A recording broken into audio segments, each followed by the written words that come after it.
नमस्कार दोस्तों। आज हम आपके लिए काफी इंपॉर्टेंट टॉपिक लेके आए हैं। टॉपिक का नाम है सर्ट्स एंड इंडिसेस। तो आज हम इसको आपका एकदम बेसिक्स से ले जाएगा, उसका कुछ बेसिक्स क्वेश्चन भी सॉल्व कराएगा एंड इसका नेक्स्ट पार्ट में हम थोड़ा एडवांस लेवल ऑफ क्वेश्चन लेके आएंगे। चलिए समझते हैं सर्ट्स क्या है, इंडिसेस क्या है, एक एक करके। देखिए सर्ट्स क्या होता है। कोई भी नंबर जिसको आप किसी रूट के अंदर में पुट कर देते हैं, या कोई भी इरेशनल नंबर कहिए जो आप इस रूट के अंदर पुट कर देते हैं, उसी को सर्ट्स कहते हैं। रूट आपका स्क्वायर रूट भी हो सकता है एंड रूट में भी cube root also. Any number which is put under square root और क्यूब रूट और any root is known as surd. ये तो होगा सर्ट का। एंड इंडिसेस, इंडिसेस अगर आपको सिंपल भाषा में समझना है तो हम बोल सकते हैं पावर। कोई भी नंबर का पावर, जो पावर होता है उसी को इंडिसेस कहते हैं। जैसे कि 2 का पावर 3, हियर 3 में भी कंसिडर्ड एज इंडिसेस। तो ये इसका बेसिक हुआ सारे इंडिसेस क्या हुआ। अब इसमें क्या होता है, क्वेश्चन सॉल्व करने के लिए आपको डेफिनेशन से ज्यादा इंपॉर्टेंट उसका लॉज जानना होता है। सर्ट्स का क्वेश्चन में क्या क्या लॉज अप्लाई होता है उसको हम अंडर लॉ ऑफ एक्सपोनेंट भी बोल सकते हैं, लॉ ऑफ एक्सपोनेंट में भी पढ़ सकते हैं, या बोल सकते हैं लॉ ऑफ एक्सपोनेंट। तो वो लॉ ऑफ एक्सपोनेंट अगर आप थोड़ा थोड़ा आइडिया है, वर्किंग नॉलेज है, तो आप सर्ट्स का क्वेश्चन इजीली सॉल्व कर सकते हैं। क्या क्या होता है, 3-4 बेसिक लॉज है एक्सपोनेंट का, वो हम यहाँ लिखा दे रहा है एक एक करके, आप समझिए उसको। तो पहला लॉ, तो एक्सपोनेंट में जाने से पहले फिर से एक बार कुछ बताना चाहूंगा। ए पावर एम लिख रहा हूं मैं, तो ये एज ए होल को हम एक्सपोनेंट ही कहते हैं, क्योंकि किसी नंबर का पावर, तो ये होल एक्सप्रेशन को तो एज ए होल एक्सपोनेंट ही कहा जाता है। फिर भी ये जो फिर से ये नीचे वाला को हम कहते हैं बेस और ऊपर वाले को एक्सपोनेंट कहते हैं, एक्सपोनेंट या पावर कहते हैं। और एज ए होल इस एक्सप्रेशन को एक्सपोनेंट ही कहते हैं। तो इसी एक्सपोनेंट का कुछ बेसिक्स लॉस है, तो वही बताने जा रहा हूं। देखिए नंबर 1, ए पावर एम इंटू ए पावर एन। देखिए यहाँ बेस सेम होना है, ये बेस होता है, नीचे वाला जो बेस होता है ऊपर वाला एक्सपोनेंट या पावर बोल सकते होते हैं। तो अगर आपको ऐसा दिखाई दे रहा है जिसमें बेस सेम है बट पावर में भी डिफरेंट, तो यू कैन व्हाट डू, आप दोनों का पावर को ऐड कर सकते हैं। जब कोई भी नंबर्स मल्टीप्लाई होता है with the same base, then you can add the power. ये पहला law of exponent. Second law is like this, a power m divided by a power n है। डिवाइड को और ऐसा भी लिख सकते हैं, और a power m divided by a power n, then it is equal to a power m minus n। ये दूसरा लॉ है एक्सपोनेंट का। तीसरा, a पावर m ब्रैकेट के बाहर n लिखा है, तो आप ये जो ब्रैकेट के अंदर जो पावर है और ब्रैकेट के बाहर जो पावर है उसको आप मल्टीप्लाई कर सकते हैं। ये हुआ, यही बेसिक लो तो यही काम। और एक चौथा देखिए, ये थर्ड हो गया आपका, चौथा इसी लाइन में 1 बाई ए, सपोज ए का पावर 1 ये अंडरस्टैंडिंग में रखिए। तो ए का पावर जो है +1 है। अभी आपको अगर ए को ऊपर लेके जाना है तो पावर को जो साइन है वो चेंज हो जाता है, इंटरचेंज हो जाता है। प्लस है तो माइनस हो जाएगा, माइनस है तो प्लस हो जाएगा। अभी ए का पावर +1 है तो ऊपर आप इसको ले जाएंगे, या फिर ऐसा समझ सकते हैं कि इंटरचेंज कर रहे हैं, न्यूमरेटर को डिनोमिनेटर में ले जाना है और डिनोमिनेटर को न्यूमरेटर में। ऐसा इंटरचेंज करने से न्यूमरेटर डिनोमिनेटर को पावर भी चेंज होता है, पावर का साइन चेंज हो जाता है। एक्चुअली +1 है तो वो -1, इसका नीचे मतलब 1 है, ऐसा है, सोच सकते हैं। तो ये हो गया। और इसी को फर्दर बढ़ाते हुए, इसी चीज को फर्दर कंसेप्ट ले जाते हुए, इसी का मान लीजिए हम लिख रहे हैं a by b whole power -1। अगर आपको फिर से डिनोमिनेटर और न्यूमरेटर को इंटरचेंज करना है तो b को सपोज आपने ऊपर ले गया, a को नीचे लाया, तो इस केस में भी ये जो -1 है वो आपका +1 हो जाएगा। +1 को सिर्फ 1 लिखा जाता है, no need to write plus. इस तरह से इंटरचेंज हो जाएगा। ये तो हुआ some basic laws of exponent. अब इसका एडिशनल कुछ चीज और जानना जरूरी है आपको question of indices and surds को सॉल्व करने के लिए, वो मैं बता दे रहा हूं। तो इसको मिटा दे रहा हूं अभी। देखिए कुछ एडिशनल चीज बता रहा हूं, जैसे कि एक्स रूट एक्स लिख रहा हूं यहाँ पर, स्क्वायर रूट ऑफ एक्स। तो इसको आप एक्स होल पावर 1/2 भी लिख सकते हैं। एक्स होल पावर 1/2 और रूट एक्स बात सेम है। और क्यूब रूट ऑफ एक्स लिख रहा हूं, so that also means that it is equal to x whole power 1/3. Cube root of x is equal to x whole power 1/3 and root of x.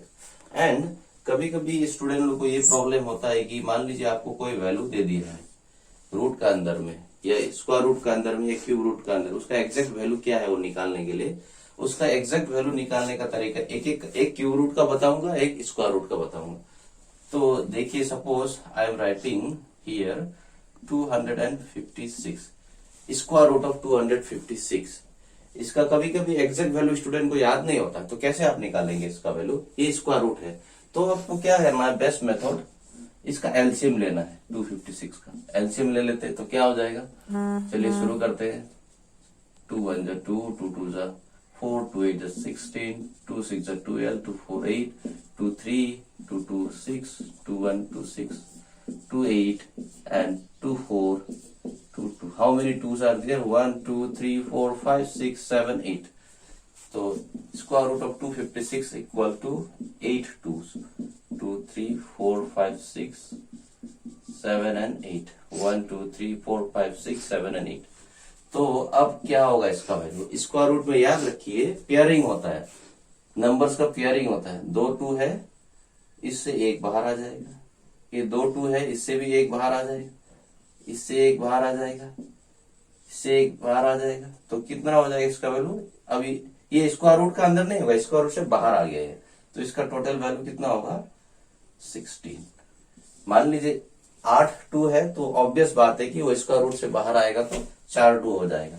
मतलब pairing होता है, 2 से 1 आता है, 2 से 1, 2 से 1, 2 से। लेकिन यहाँ अगर लास्ट में और एक नंबर रह जाता है 3, तो वो 3 अंदर ही रह जाना था, क्योंकि 3 तो सिंगल है, पेयर में नहीं है। हमेशा पेयरिंग देखिए, पेयरिंग करिए, 2 2 करके कहाँ मिल रहा है आपको, 2 से 1 बाहर निकाल दीजिए तो आपका स्क्वायर रूट मिल जाएगा।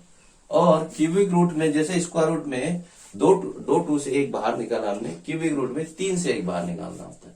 तो ये क्यों होता है वो तो एक अलग क्लास में डिस्कस करेंगे। अभी ये समझिए कि स्क्वायर रूट में 2 से 1 बाहर निकलता है, 2 से 1 स्क्वायर रूट में, क्यूबिक रूट में 3 से बाहर निकलता है। ये क्यों होता है, will discuss it in later class.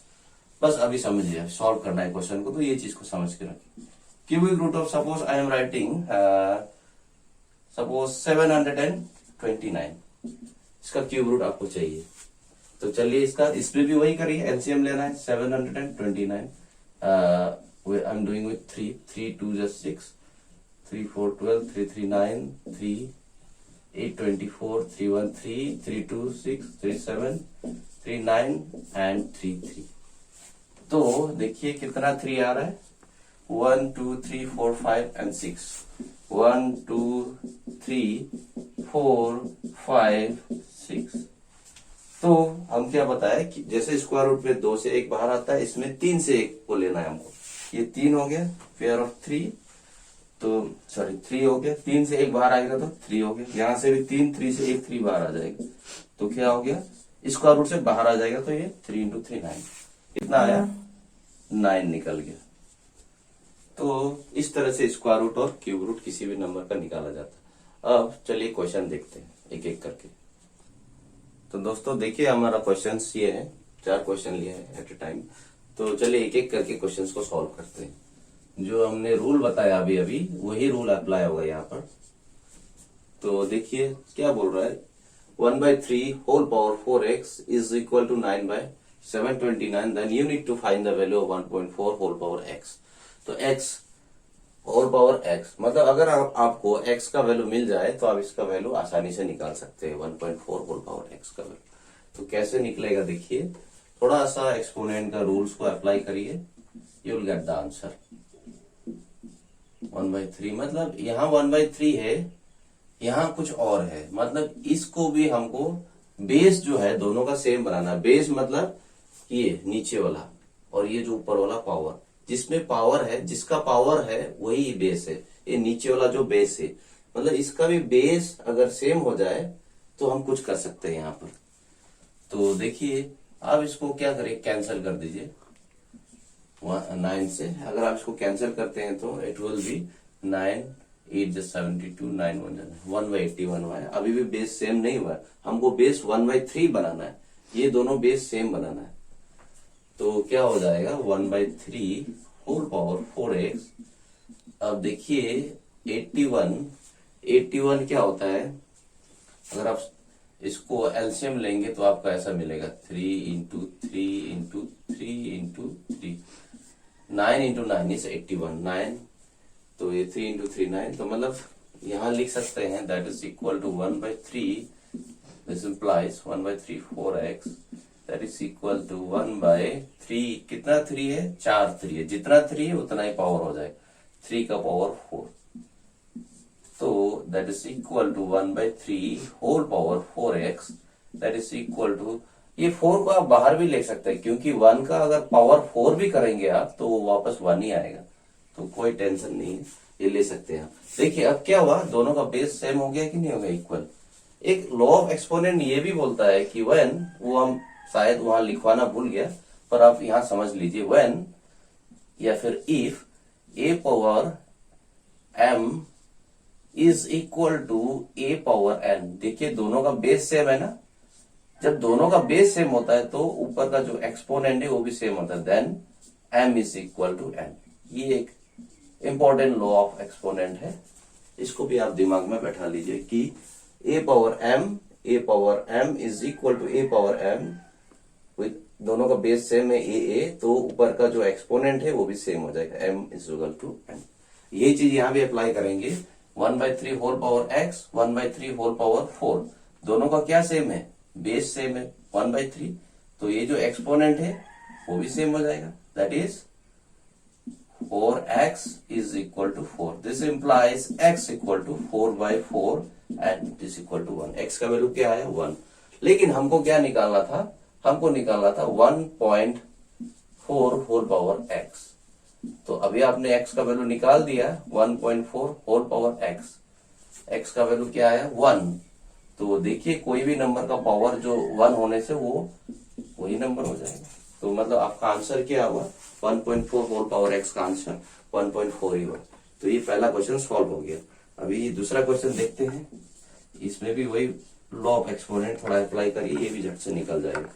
देखिए इधर क्या दिया हुआ है, a/b whole power x-1 equal to b/a whole power x-5, यहाँ a/b है और यहाँ क्या है b/a। अभी अभी आपको एक रूल समझाया, अगर आप न्यूमरेटर और डिनोमिनेटर को इंटरचेंज करते हैं तो क्या हो जाता है, और जो पावर का जो साइन जो है चेंज हो जाता है, माइनस होने से प्लस, प्लस होने से माइनस। अब आपको क्या करना है, दोनों का बेस को सेम बनाना है, यहाँ a/b है बट यहाँ क्या है b/a, तो हम क्या करने जा रहा है, इसका इंटरचेंज करने जा रहा है, डिनोमिनेटर को न्यूमरेटर भेज रहा है, यहाँ भेज दिया तो, और न्यूमरेटर को डिनोमिनेटर भेज रहा है, तो ये हो गया आपका a/b। इस केस में क्या हो जाता है, पावर का साइन चेंज होता है, तो पावर का साइन मतलब प्लस है, अभी प्लस x-5 है, तो पूरा को आप माइनस से मल्टीप्लाई करना पड़ेगा, minus of x-5, sign change कर दिया, माइनस ले लिया, तो अभी इसको सॉल्व करना है, a/b whole power x-1 equal to, अब स्टेप्स को डायरेक्ट शॉर्ट में करते हैं। देखिए अब क्या हो गया, दोनों का बेस तो सेम हो गया, दोनों का बेस सेम हो गया तो क्या हो जाएगा, एक्सपोनेंट या पावर भी सेम हो जाएगा, that is x-1 equal to minus of x-5। अभी अभी आपको समझाया, when base are same exponent also same. So अब क्या करेगा, x-1 minus into plus x minus x and minus minus plus 5। अब क्या करिए, ये x को इधर लेके आइए, माइनस x को इधर ट्रांसफर करिए, तो ये हो जाएगा प्लस x5, और -1 को उधर ले जाने से ये हो जाएगा +1, that is equal to 2x equal to 6, this implies x equal to 6/2, this implies x equal to 3। आपका x का वैल्यू निकल गया, आपको x ही ढूंढना था, ये भी आ गया, ये क्वेश्चन भी सॉल्व हो गया। अब ये देखिए थर्ड वाला क्वेश्चन क्या बोल रहा है, इसमें देखते हैं solution. 3 power x plus 8 that is equal to 27। हमको भी इस केस में बेस को सेम बनाना, इन एवरी केस हमको बेस सेम बनाना, तभी ये सॉल्व हो। देखिए यार 3 है और यहाँ 27 है, तो ये बेस सेम नहीं है। तो सेम बनाने के लिए 27 comes under the multiplication of 3। 3 into 3 into 3 is 27। तो क्या हो जाएगा, 27 को लिख सकते हैं 3 होल पावर 3। और बाहर में जो 2x प्लस 1 है वो तो रहेगा ही। हमने सिर्फ 27 को 3 पावर 3 लिखा। अब अभी भी आपको एक रूल पढ़ाया था एक्सपोनेंट का, a power m whole power n is equal to a m into n, मतलब ये और ये मल्टीप्लाई हो जाता है। तो इन दैट वे ये 3 और 2x प्लस 1 भी मल्टीप्लाई होगा, 3 इंटू 2x प्लस 1 मल्टीप्लाई हो जाएगा, and that is equal to 3 power x plus 8। तो 3 power x plus 8 is equal to 3, इससे मल्टीप्लाई कर दीजिए, this will be 6x plus 3। आप देखिए यहाँ पर फिर से बेस सेम बन गया, तो बेस सेम बन गया तो आप इसको एक्सपोनेंट को इक्वेट करिए, तो क्या हो जाएगा x plus 8 equal to 6x plus 3। यहां से x का वैल्यू आसानी से निकल जाएगा, x प्लस 6 को इधर लाने से माइनस 6x, 3 प्लस 8 को उधर भेज दीजिए minus 8, and this is equal to x minus 6x is minus 5x, and that is equal to 3 minus 8 is minus 5. This implies x equal to minus 5 upon minus 5, x is equal to 1. ये question भी solve हो गया, x का value क्या आया, 1 आया। And this one, इसको भी चलिए सॉल्व करते हैं, थोड़ा सा दिमाग को यूज करिए, ये भी आसानी से सॉल्व हो जाएगा। देखिए अभी आपको सिखाया था कि आप डिनोमिनेटर और न्यूमरेटर को इंटरचेंज करने से पावर का साइन जो चेंज हो जाता है। अब 1/3 इसको अगर आप 3/1 कर देंगे या 3/1 कर देंगे तो पावर जो माइनस जो है क्या हो जाएगा, प्लस। 3 लिखने का मतलब 3/1 है, वो अंडरस्टैंडिंग में रखिए। एंड 1/2 है, अगर इसका पावर आप इंटरचेंज कर देते हैं न्यूमरेटर और डिनोमिनेटर, 1 को नीचे भेजा 2 को ऊपर ले गया, तो उस केस में भी ये पावर जो -3 जो है +3, इसका नीचे में भी 1 है, 2 का नीचे में भी, एंड डिवाइडेड बाय 1/4। अगर आप इसको भी इंटरचेंज करिए तो ये क्या हो जाएगा 4/1। 4/1 और 4 इज सेम, तो ये पावर जो -2 जो है +2 हो जाएगा। अब 3 का पावर 2 इज 9, 2 का power 3 is 8, divided by 4 power 2 is 16, and that is equal to 1 divided by 16। 9 minus 8 is 1, and 1 divided by 16 will be the answer. ये आपका आंसर हो गया। ये सारा क्वेश्चन किसी न किसी एग्जाम से मैंने उठाया है, तो वेरी इंपॉर्टेंट क्वेश्चन। ये क्वेश्चन एकदम बेसिक क्वेश्चन था, जिसमें लॉ ऑफ एक्सपोनेंट यूज किया हमने to solve the question of surds and indices. ये क्वेश्चन जो है मैंने किसी न किसी कॉम्पिटिटिव एग्जाम से उठाया है, and they are good question. Just starting के लिए क्वेश्चन काफी है इसको सीखना। अभी नेक्स्ट क्लास में हम थोड़ा इसी का लाइन में एडवांस वाला क्वेश्चन लेके आएगा, उसमें आपका जो फॉर्मूलाज जो बेसिक्स बताया वही यूज होने वाला है। ज्यादा फॉर्मूला पढ़ने का जरूरत नहीं, जितना बताया वो लिमिटेड फॉर्मूला ही काफी है, उससे आपका एवरी क्वेश्चन सॉल्व हो जाएगा। तो नेक्स्ट क्लास में मिलते हैं थोड़ा एडवांस लेवल ऑफ क्वेश्चन के साथ। Thank you very much.